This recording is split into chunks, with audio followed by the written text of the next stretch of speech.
और यूक्रेन में वैगनर की बहुत बड़ी खुराफात सामने आई है।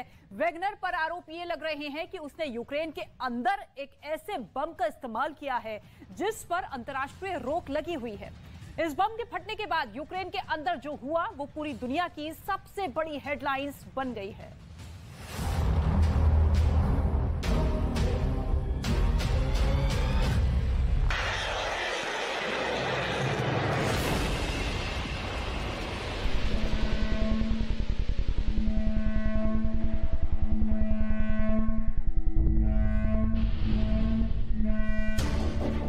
क्या यूक्रेन में पुतिन ने सीक्रेट वेपन लॉन्च कर दिया है?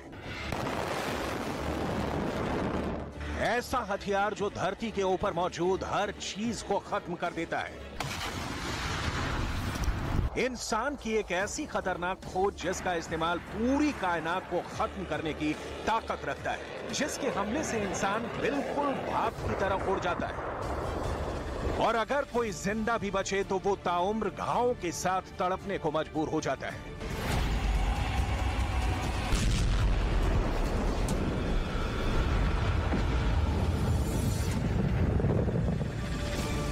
क्या है यूक्रेन में ये नया सीक्रेट वेपन जिसके इस्तेमाल का आरोप पुतिन पर लग रहा है?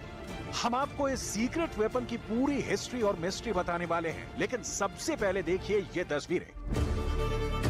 आखिर ये आग का उड़ता हुआ गुबार क्या है? पहले आग का गुबार उड़ता है और फिर फव्वारे जैसी सफेद विकराल धाराएं फूट पड़ती हैं। ये एक ऐसा भयानक विस्फोट है जैसे कोई ज्वालामुखी फट गया हो।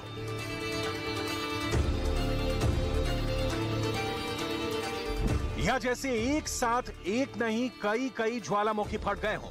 जंगलों को राख करते ये भयंकर आग से भरे हुए गुब्बारे नजर आते हैं जो कि बहुत खतरनाक हथियार है।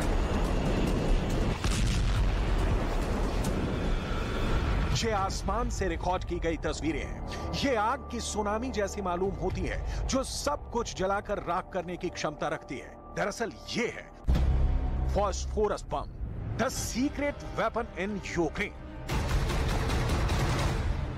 एक बार फिर पूरी दुनिया में इस डेडली बम की काफी चर्चा हो रही है। कई तरह की हेडलाइंस इस बम को लेकर पूरी दुनिया में छप रही हैं और दावा यह किया जा रहा है कि पुतिन यूक्रेन के अंदर इस डेडली वेपन का इस्तेमाल आम लोगों को मारने के लिए कर रहे हैं। हालांकि ये सिर्फ एक दावा है और इस दावे की कोई पुष्टि नहीं की जा सकती है, लेकिन ज़ेलेंस्की के मित्र देशों की तरफ से ये शोर बहुत जोर से उठा है कि यूक्रेन में फॉस्फोरस बम ने कहर ढा दिया है। यूक्रेन के अंदर बखमूत के पूर्व में चासीव यार में फॉस्फोरस बम के इस्तेमाल की सूचना मिली है।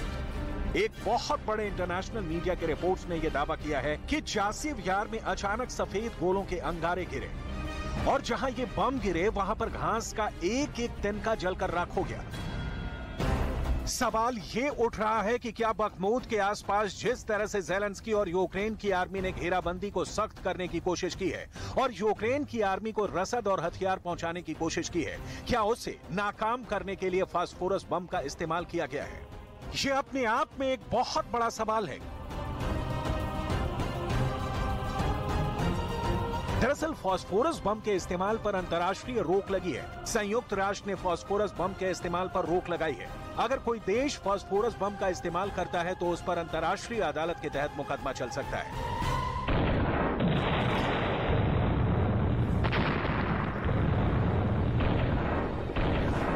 क्योंकि ये बम बेहद खतरनाक है। बखमूत में दावा ये किया जा रहा है कि हर तरफ से ज़ेलेंस्की की आर्मी घिर चुकी है। आधे बखमूत पर रूस का कंट्रोल है, लेकिन आधे बखमूत पर अब भी जंग जारी है। तो क्या आधे बखमूत पर यूक्रेन के फौजियों को निशाना बनाने के लिए फॉस्फोरस बम का इस्तेमाल किया जा रहा है? वैसे भी इस वक्त बखमूत में वैगनर के चीफ येवगेनी प्रिगोजिन का राज है, जिसको अपनी क्रूरता के लिए जाना जाता है। प्रिगोजिन किसी के प्रति जवाबदेह नहीं है और वो बखमूत पर कब्जा बरकरार रखने के लिए किसी भी हद तक जा सकता है। इससे पहले भी प्रिगोजिन ने अपने विरोधियों का खात्मा बहुत बेरहमी से किया है और अब फास्फोरस बम का इस्तेमाल भी किया इसी कड़ी का एक हिस्सा है।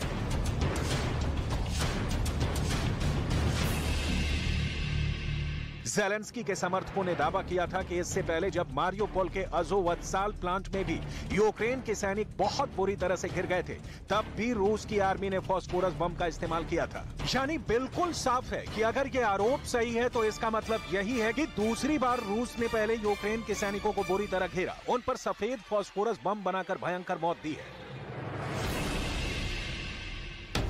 आखिर फास्फोरस बम इतना खतरनाक क्यों होता है? जैसा कि नाम से पता चलता है, ये सफेद फास्फोरस और रबर से बनता है। सफेद फास्फोरस एक मोम जैसा रासायनिक पदार्थ होता है जो अक्सर पीला या रंगहीन होता है, जिसमें लहसुन जैसी गंध आती है।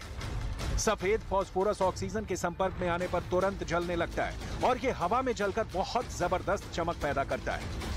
रूस पर आरोप लगा था कि उसने खार्किव के अंदर भी फास्फोरस बम का इस्तेमाल किया था। आरोप ये था कि रूस ने उस वक्त खार्किव के अंदर 30 फास्फोरस बम दागे थे, वो भी तब जब वो हारने की कगार पर खड़ा था। इस बम का नाम था फैब 500। यूक्रेन की सेना ने तो यहां तक आरोप लगाया कि पुतिन की सेना ने खार्किव के अंदर एक रिहायशी इलाके में 500 किलो का फास्फोरस बम दाग दिया था। यूक्रेन का दावा है कि इस इलाके के लोगों की खुशकिस्मती थी कि 500 किलो का ये बम फटा नहीं। अगर ये बम फटता तो इसका विस्फोट इतना भयानक होता कि ये पूरे इलाके को तबाह और बर्बाद कर सकता था। आखिर क्या है ये भयंकर बम फैब 500? फैब 500 एक हाई एक्सप्लोसिव बम है। फैब 500 का वजन 500 किलोग्राम है। इसमें 300 किलो विस्फोटक भरे होते हैं। फैब 500 का इस्तेमाल किसी टारगेट को नस्तो नाबूद करने के लिए किया जाता है। फैब 500 के फटने के बाद 500 मीटर के दायरे में कुछ भी नहीं बचता। रूस पर पहले भी फास्फोरस बम के इस्तेमाल के आरोप लगते रहे हैं। 80 के दशक में रूस की सेना ने अफगानिस्तान के अंदर बड़े पैमाने पर इस बम का इस्तेमाल किया था। सीरिया के अंदर हुए गृह युद्ध में भी इसका इस्तेमाल किया गया था। ऐसा नहीं है कि अमेरिका इस मामले में एकदम पाक साफ है। अमेरिका पर भी फास्फोरस बम के इस्तेमाल करने के आरोप लग चुके हैं। ये फास्फोरस बमों के इस्तेमाल की ही एक तस्वीर है। ये तस्वीरें वियतनाम की हैं। वियतनाम में भी अमेरिका ने ऐसे ही फास्फोरस बम का इस्तेमाल किया था। इस खतरनाक फास्फोरस बम से बिल्कुल लाल लपटें उठती हैं। खतरनाक आग का गुबार उठता है। वियतनाम के हजारों लोग इस बम की चपेट में आ गए थे और अब ऐसे ही बम गिराए जाने के आरोप यूक्रेन में भी लगाए जा रहे हैं। अमेरिका पर आरोप है कि उसने साल 2004 में अमेरिकी सेना पर इराक के फालूजा शहर पर फास्फोरस बम का हमला किया था। इसके अलावा इजरायल ने 27 दिसंबर 2008 से 18 जनवरी 2009 तक ऑपरेशन कास्ट लीड चलाया था। यहां भी इजरायल पर गाजा में सफेद फास्फोरस के हथियारों का उपयोग का आरोप लगा था। सवाल है कि आखिर ये फास्फोरस बम तबाही मचाता कैसे है? फास्फोरस एक बेहद जहरीला केमिकल है। फास्फोरस बम फटने से ही इलाके की ऑक्सीजन सोख लेता है। फास्फोरस बम के फटने के बाद इलाके का तापमान 2760 डिग्री सेल्सियस तक पहुंच जाता है और इसके लाखों कण सफेद धुएं की शक्ल में इलाके में फैलते हैं। इसकी चपेट में आने वाले लोगों को तेज जलन और घुटन महसूस होती है। ये बम हड्डियों को नुकसान पहुंचाते हैं, शरीर पर गहरे घाव बनाते हैं। नियमित जलने की तुलना में ये घाव ठीक होने में अधिक समय लेते हैं। ये बम शरीर को कमजोर बना देते हैं, जिससे अन्य संक्रमणों की संभावना बढ़ जाती है। सफेद फास्फोरस खून में जाकर गुर्दे और हृदय को जहरीला बना देता है और शरीर के अंग काम करने में विफल हो जाते हैं। इससे निकलने वाला धुआं भी आंखों को अंधा कर सकता है। एक तरफ रूस पर यूक्रेन के अंदर फास्फोरस बम के इस्तेमाल के आरोप लग रहे हैं और दूसरी तरफ पुतिन ने क्राइमिया के अधिकारियों से मुलाकात की है और एक बार फिर यही बात दोहराई है कि क्राइमिया के लोग गर्व महसूस करते हैं कि वो अब रूस का हिस्सा बन चुके हैं।